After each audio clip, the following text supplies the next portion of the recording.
ఇసుకలో కలిపి చల్లుతాం. ఈ చల్లేటప్పుడు ఈ అగ్రి 82 దాన్ని కలిపితే ఏం చేస్తుంది, మీరు పైన కూడా స్ప్రే చేస్తారు. వివాయ లాంటి, నామినీ గోల్డ్ లాంటివి కొన్ని కలుపు మందులు, వరిలో వచ్చేటువంటి మేజర్ కలుపు మందులు ఇవి. వీటిని మీరు పైన స్ప్రే చేస్తారు. ఒకసారి అడుగు మందులు వేస్తే సరిపోతుంది యాక్చువల్గా. కానీ రెండోసారి కలుపు వచ్చినప్పుడు మళ్ళీ నామినీ గోల్డ్ లాంటి మందులు మనం వాడాల్సిన అవసరం ఎందుకు వస్తుందంటే, మీరు కలుపు కలిపించేదానికి పైన చల్లేటువంటి మందే కావచ్చు, లేకపోతే పైన స్ప్రే చేసేటువంటి మందే కావచ్చు. అలా కలపకపోవడం వల్ల, అగ్రి 82 కలపకపోవడం వల్ల ఇది మీరు చేసుకున్నటువంటి ద్రావణం అనుకోండి. ఉదాహరణకు చెప్తున్నాను చూడండి. ఇప్పుడు మనం మందు కలిపినాం, ఏమైనా పట్టుకోదా? ఏం పట్టుకోదు. ఒకసారి చూడండి, అగ్రి 82 ఇది ఆల్రెడీ సీల్ తీసింది. దీన్ని కనుక మనము మీరు వేసేటువంటి రసాయనిక ఎరువు ఏదైతే కెమికల్ ఇప్పుడు మనం కలుపు మందు వేస్తున్నామో దానికి మీరు ఒక 4 కేజీల బ్యాగ్ దొరుకుతుంది. సో దానికి ఒక 100 నుంచి 200 ml బాటిల్స్ ఇట్లాంటి 2 దొరుకుతాయి. ఈ 2 దాంట్లో కలిపి, ఇసుకలో కలిపి, మళ్ళీ అదే మందులో కలిపి మీరు ఎకరానికి చల్లితే పరిపూర్ణంగా బ్రహ్మాండంగా పనిచేస్తుంది. ఒకవేళ మీరు పైన స్ప్రే చేసే వివాయ, నామినీ గోల్డ్ లాంటి మందులలో మీరు పైన స్ప్రే చేసేటువంటి మందులను మీరు కలుపుకొని ఇది చేయగలిగితే సో 100% చూడండి. ఇప్పుడు మీరు ఆల్రెడీ ఆకు చూసారు కదా, దీనికి ఒక్క చుక్క కూడా మీరు వాటర్ని చూడలేరు. పట్టుకుందా లేదా? రైట్. ఒకవేళ అగ్రి 82 కనుక మనం దీంట్లో కలిపినాం,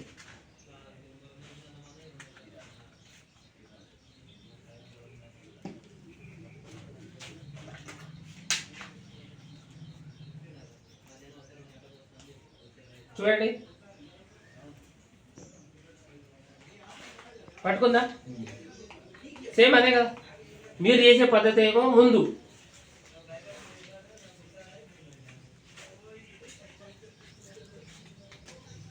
మీరు చేసే పద్ధతి ఇది. ఒక్క అగ్రి 82 కలపడం వల్ల ఎంత బ్రహ్మాండంగా పట్టుకుంది అంటే, మీరు చేసేటువంటి కలుపు మందే కావచ్చు, పురుగు మందే కావచ్చు, తెగులు మందే కావచ్చు.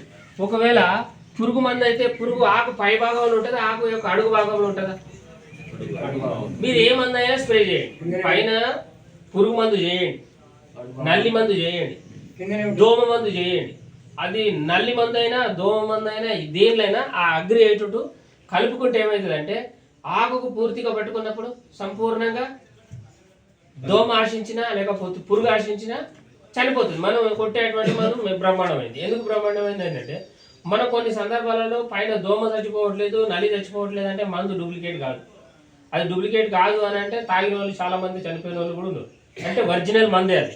కానీ పురుగులు, దోమలు చచ్చిపోవట్లేదు అని అంటే మనం వేసేటువంటి మందు, కానీ మనం స్ప్రే చేసేటువంటి మందు సంపూర్ణంగా ఆకుకు పట్టుకొని ఉండట్లేదు, ఈ ఆకు పూర్తిగా విషం అవ్వట్లేదు అనేది మనం అర్థం చేసుకోవాలి.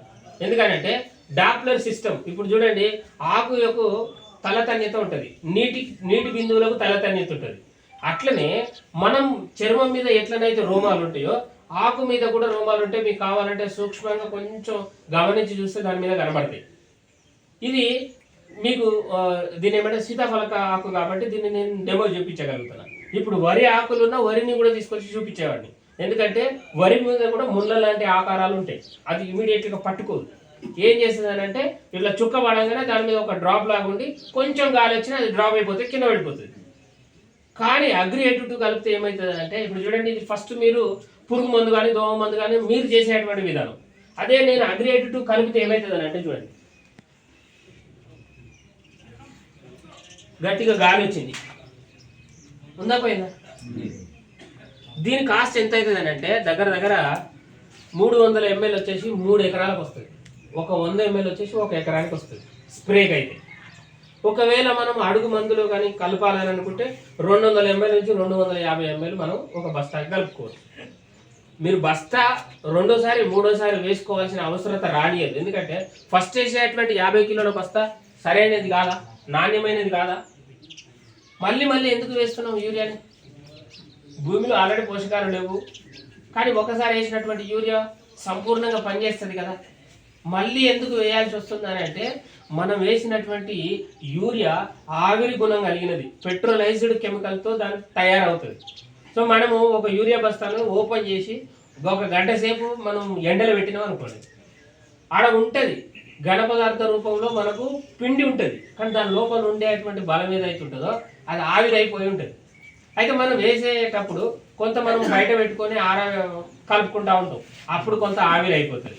దాని తర్వాత మనం తీసుకొని డబ్బాలకు వేసుకొని చల్లుకుంటూ పోతున్నప్పుడు కొంత ఆవిరి అయిపోతుంది. అంటే మీరు సమగ్రంగా ఒక 50 కిలోలు కనుక మీరు తీసుకోగలిగితే దాంట్లో 50% మీ భూమికి ఇస్తున్నట్టు. దానిని భూమి లోపల సున్నంకి కోటింగ్ ఇస్తారు. ఆ సున్నం అనేది భూమిలో ఉండిపోయి చౌడుగా తయారవుతుంది. కానీ న్యాచురల్గా ఉండేటువంటి అది ఆవిరైపోయి గాలిలో కలిసేసి వెళ్ళిపోతుంది. మరి దానిని కూడా సంపూర్ణంగా కనుక మనం వాడుకోవాలి అని అనుకుంటే ఈ అగ్రి 82 కనుక ఒక 50 కిలోల బస్తాకి మినిమం 200 నుంచి 250 ml అగ్రి 82 కలుపుకోవాలి.